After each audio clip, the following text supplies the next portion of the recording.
सिंध जे नाले वारे रागी तुफ़ैल संजराणी जी कराची जे इलाइक़े तारक रोड तां कार चोरी थी वई।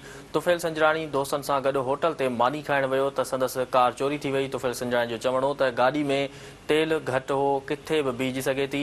पुलिस ॻोल्हा में मदद करे अवां खे आगाह करे रहिया आहियूं। अहम ख़बर जे हवाले सां त सिंध जे नाले वारे रागी तुफ़ैल संजराणी जी कराची जे इलाइक़े तारक रोड तां कार चोरी थी वई आहे।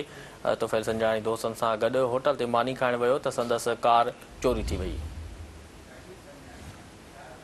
तुफ़ैल संजराणी जो चवणो त गाॾी में तेल घटि हो, किथे बि बीहजी सघे थी। पुलिस ॻोल्हा में मदद करे अवां खे आगाह करे रहिया आहियूं। अहम ख़बर जे हवाले सां त सिंध जे नाले वारे रागी तुफ़ैल संजराणी जी कराची जे इलाइक़े तारक रोड तां कार चोरी थी वई आहे। तुफ़ैल संजराणी दोस्तनि सां गॾु होटल ते मानी खाइण वियो त संदसि कार चोरी थी वई।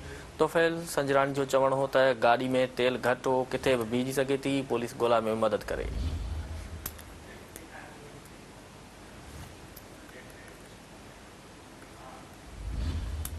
सिंध जे नाले वारे रागी तुफ़ैल संजराणी जी कराची जे इलाइक़े तारक रोड तां कार चोरी थी वई।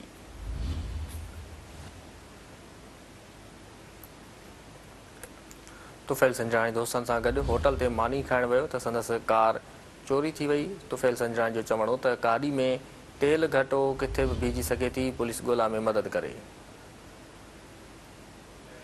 वधीक तफ़सील मालूम कंदासीं। टेलीफोन ते मौजूदु आहे कराची खां सिंध टीवी न्यूज़ जो रिपोर्टर बशीर संजराणी। जी बशीर, सिंध जे नाले वारे रागी तुफ़ैल संजराणी जी कराची जे इलाइक़े तारक रोड तां कार चोरी थी वई आहे। वधीक कहिड़ा तफ़सील आगाह कजो।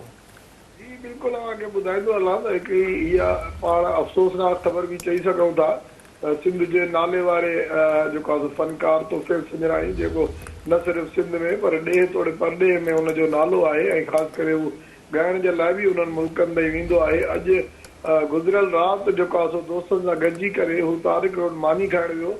अञा होटल में मस वियो त पोयां जेको आहे सो चोर हुनजी गाॾी काए विया ऐं तुफ़ैल संजराणी सां असांजो राब्तो थियो आहे। हुनजो चवणु आहे त गाॾीअ में पेट्रोल बि तमामु घटि हुयो।